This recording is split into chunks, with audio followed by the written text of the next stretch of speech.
झारखंड के पूर्व मुख्यमंत्री और झामुमो के नेता हेमंत सोरेन को हाईकोर्ट ने आज 28 जून को जमानत दे दी है और जमानत के साथ ही साथ पार्टी कार्यालयों से लेकर इंडिया गठबंधन के तमाम कार्यकर्ता काफी प्रसन्न नजर आ रहे हैं। और ऐसे में देश की सबसे बड़ी विपक्ष पार्टी भारतीय जनता दल पार्टी ने अपनी प्रतिक्रिया दी है।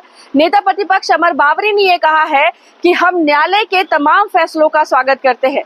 उनकी अरेस्टिंग से लेकर के उनकी रिहाई तक न्यायालय ने अपना फैसला कहा है और न्यायालय का फैसला सर्वमान्य है, वह उनका स्वागत करते हैं।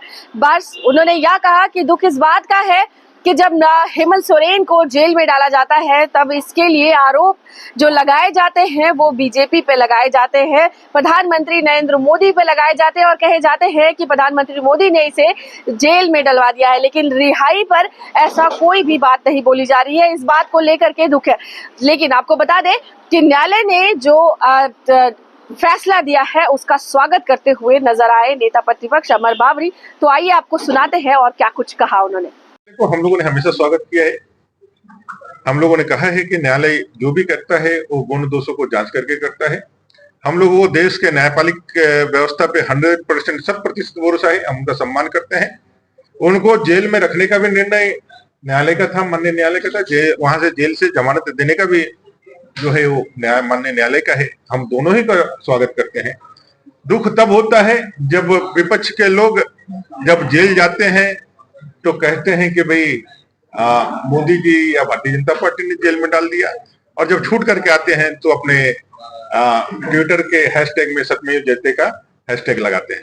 तो ये जो दोहरा चरित्र है, ये दोहरा चरित्र को उनसे बाहर निकलना चाहिए। और न्यायालय है वो सभी को, भारतीय संविधान के अंदर अगर आपको विश्वास है तो आपको मालूम होना चाहिए कि कार्यपालिका, न्यायपालिका और विधायिका 3 मजबूत स्तंभ है, जिसमें न्यायपालिका का अपना एक काम है जो बड़े ईमानदारी के साथ करते हैं।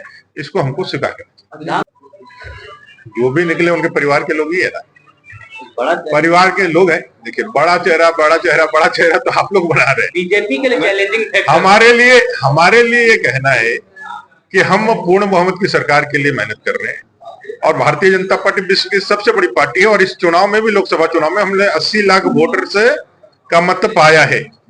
अपेक्षाकृत जो इंडिया अलायंस है उसको 65 लाख ही वोट मिला है।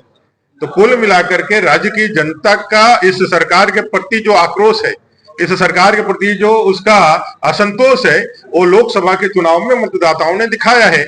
इस बार के विधानसभा में भ्रष्टाचार हो, चाहे तुष्टीकरण की राजनीति हो, चाहे यहाँ लॉ एंड ऑर्डर की समस्या हो, या बेरोजगार युवकों का 5 लाख रोजगार देने का वायदा, उनके जेल में रहने से शायद ये वायदा लोगों को उतना ध्यान पे नहीं आता। अब आएंगे तो लोग पूछेंगे उनसे, जब भी 5 लाख नौकरियां हर वर्ष देने का वायदा तो आपने किया था, 5,000 7,000 जो बेरोजगारी भत्ता देने का वायदा आपने किया था। अब तो लोग पूछ भी सकते हैं।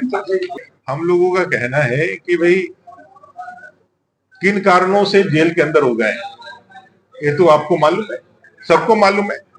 न्यायालय ने उनको जेल के अंदर रखा और आज वो छूट करके भी आ रहे हैं तो न्यायालय ने छोड़ के आ रहे हैं। उनको अंतरिम जमानत मिली है, वो दोष मुक्त अभी नहीं हुए, उनको अभी चलेगा। जो कानून प्रक्रिया है, जो एक आम नागरिक का भी जो कानूनन अधिकार है वही उनको भी अधिकार है। कोई विशिष्ट या कोई विशेष नहीं, और किसी को विशेष जो है वो ये भी नहीं दिया है संविधान ने, किसी को माने विशेष दर्जा या विशेष सुविधा ही नहीं दी है। ये तो कानूनन प्रक्रिया में है। अब उनको खुशी हो रही है, खुश होना भी चाहिए कि भाई उनको जो जिनको नेता मानते हैं, भले वो भ्रष्टाचारी हो या भ्रष्टाचार के आरोप में जेल गए हो, लेकिन उनको नेता मानते हैं तो बाहर आ रहे हैं तो उनको कर रहे हैं। तो यहाँ तो लोग भ्रष्टाचार के आरोप में जेल जाने से अपने को भगत सिंह से तुलना कर लेते हैं। तो भाई ये अभिव्यक्ति की स्वतंत्रता है, स्वतंत्र देश के नागरिक हैं, संविधान में आपको स्वतंत्रता दिया है।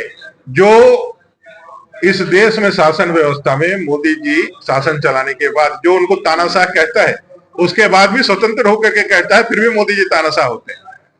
वो भूल जाते हैं कि इंदिरा गांधी जी ने जब तानाशाही रूप दिखाया तो ना प्रेस से स्वतंत्र बचा, ना कोई ऐसा आवाज स्वतंत्र बचा, सभी को जेल के अंदर डाल दिया था। आज वही लोग जो 1975 में संविधान की धज्जियां उड़ा करके लोकतंत्र को खत्म करके इस देश में कलंक और एक काला अध्याय लिखा, आज वही लोग देश में संविधान की कॉपियां लेकर के, प्रतियां लेकर के अपने को है जो सबसे बड़ा हित धारक घोषित कर रहे हैं।